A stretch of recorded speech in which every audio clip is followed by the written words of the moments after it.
O que mais você tem visto aí, doutor?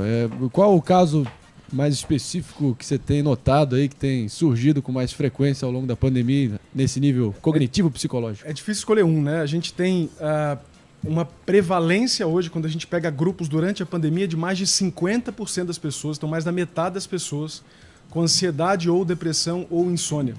E só falando da parte psíquica. Se a gente fala hoje, por exemplo, de as outras doenças que o Covid aumenta, como o risco de AVC, por exemplo, do acidente vascular cerebral, do derrame, isso vai aumentando. Se você soma todos os transtornos neurológicos e psiquiátricos, quase todo mundo acaba encaixando, por exemplo, se a gente entender que o brochar, por exemplo, tem a ver com a cabeça. O doutor, a gente tá, como o Marinho falou, tá nessa época de pandemia e existe uma diferença entre a doença psicossomática e a doença neurológica, e como que dá para detectar isso quando a pessoa tem uma síndrome do pânico, que às vezes dá umas pontadas, como é que dá para diferenciar isso? A sua pergunta precisa de uma historinha. No século XIX a gente dividiu a neurologia e a psiquiatria baseado num preconceito.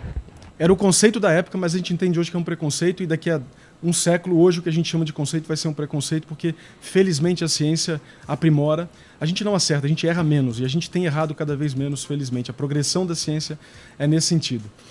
E o que aconteceu é o seguinte: você tinha algum problema em vida, morria, eu abria a sua cabeça, se tinha um problema lá era neurológico, se não tinha era psiquiátrico.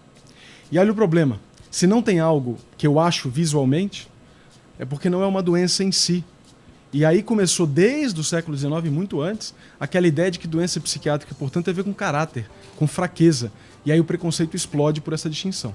Hoje, felizmente, com o aprimoramento da tecnologia, das teorias, essa distinção de neurologia e psiquiatria, felizmente, tem acabado. Eu não vou dizer que acabou, porque ainda existem seus muros nas universidades. Muito preconceito. Muito preconceito dos próprios neurologistas em abraçarem as doenças psiquiátricas como algo que tem base neurológica, e os psiquiatras em se tornarem mais familiarizados com a neurociência.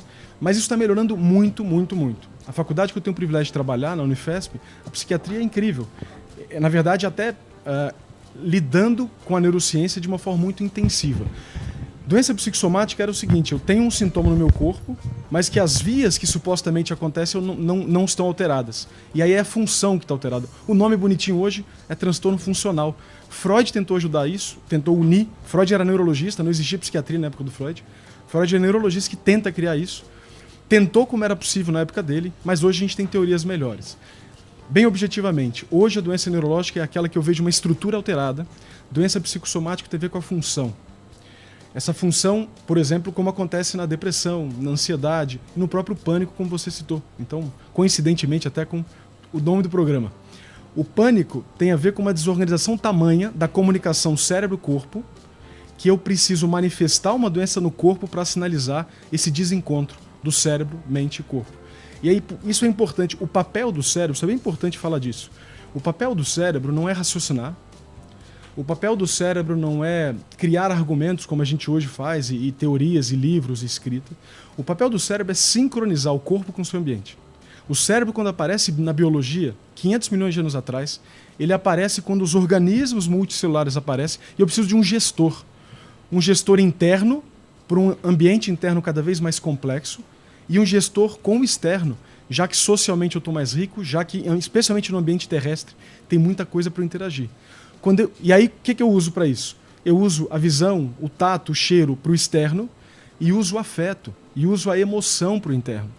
Portanto, quando a gente é criado numa cultura que ignora as nossas emoções, que eu não sei nomear, que eu não sei validar, que eu não sei gerenciar, e aí eu coloco tudo para o externo construir esse equilíbrio, e de vez em quando um Covid aparece e quebra meu externo, eu olho para dentro e o buraco é muito mais fundo. Aí que o cara se ferra, e aí né? a gente quebra. É o que fala, você tem que conhecer você, saber o que você pode fazer, porque não adianta você ir pela galera. Você foi pela galera, você se ferrou. Porque o cérebro ele gosta de padrão, né? Nosso cérebro ele gosta de coisa organizada. Ele gosta de ter o hábito é muito saudável, na verdade. O problema é que o hábito é uma resposta satisfatória para problemas recorrentes. Você acorda todo dia, escova dente todo dia. Não precisa pensar mais para escovar o dente. Você vem dirigindo ou vem de metrô. Tem hora que você nem percebe, você chega aqui no trabalho e nem sabe como. Automático. Isso é hábito. Esse automático é muito importante. Libera energia cerebral, circuito, para você lidar com o novo. O problema é que novo demais, como aconteceu agora, se você não está preparado, resiliente para tolerar isso, a gente quebra. E a gente tem quebrado. E não precisava ser assim. Isso que é a maldade. Isso, culturalmente e do ponto de vista educacional, não estou dizendo só escola aqui, mas enquanto cultura e sociedade, a gente não precisava ser tão frágil quanto somos. Sami, não entendi isso aí. A gente, como assim a gente não precisava ser frágil quanto somos? Isso tem a ver com cultura. Por exemplo, lembra da sua escola, que você aprendeu tudo da cabeça para fora. História, geografia, matemática, era tudo para fora. A gente já tem uma ciência boa desde a década de 70 para olhar para dentro. E por que isso não entrou na grade curricular? Como é que eu vou construir o mundo se eu não sei como me construo? Se eu não consigo me entender? Se eu não consigo nem olhar para dentro? A maioria das pessoas não tolera nenhum... O que o tédio incomoda tanto? Um dos motivos do tédio incomodar é que ele te confronta com essa dificuldade de diálogo interno, com as emoções negativas, com o desconforto. O que você faz? É o celular. É qualquer coisa que te distraia. E hoje em dia, por que aumentou tanto o consumo de bebida, pornografia, tudo aquilo que alivia essa distração? Porque a gente não se tolera, exatamente. A gente não se tolera, mas não precisava ser assim. Talvez a gente pode pegar da filosofia oriental de 6.000 anos para cá, na filosofia grega de 2.500, 3.000 anos atrás, a gente já vem nesse projeto enquanto ser humano de fazer isso melhor. E a gente, nesse sentido, tem pecado, tem deixado muita gente sofrer e não precisava. Dá para construir uma sociedade que tem habilidades internas tão competentes quanto a gente tem externa. Você constrói uma ponte fora de você, uma ponte estaiada. Dá para construir uma ponte entre nós num diálogo se eu aprender o que significa o diálogo para o cérebro. Dá para construir rodovias dentro de nós mesmos para que a gente possa ter saúde mental. Saúde mental, o conceito mais simples, é flexibilidade. Se eu estou no enterro, que eu chore. Se eu estou preocupado com a saúde do meu filho, que eu fique preocupado. Se eu estou ansioso pela reunião mais importante da minha vida, que eu fique ansioso. Agora, eu tenho que estar flexível para, no momento de paz, ter paz. Se eu arrasto a preocupação, se eu arrasto a ansiedade para todos os momentos da minha vida, é quando você está agarrado numa maneira de filtrar o mundo. Aí a gente chama que alguma coisa da sua saúde mental não está adequada. Isso, de novo, deixar para cada pessoa aprender sozinho, com tanto de conhecimento que a gente sabe há tanto tempo de como fazer isso melhor,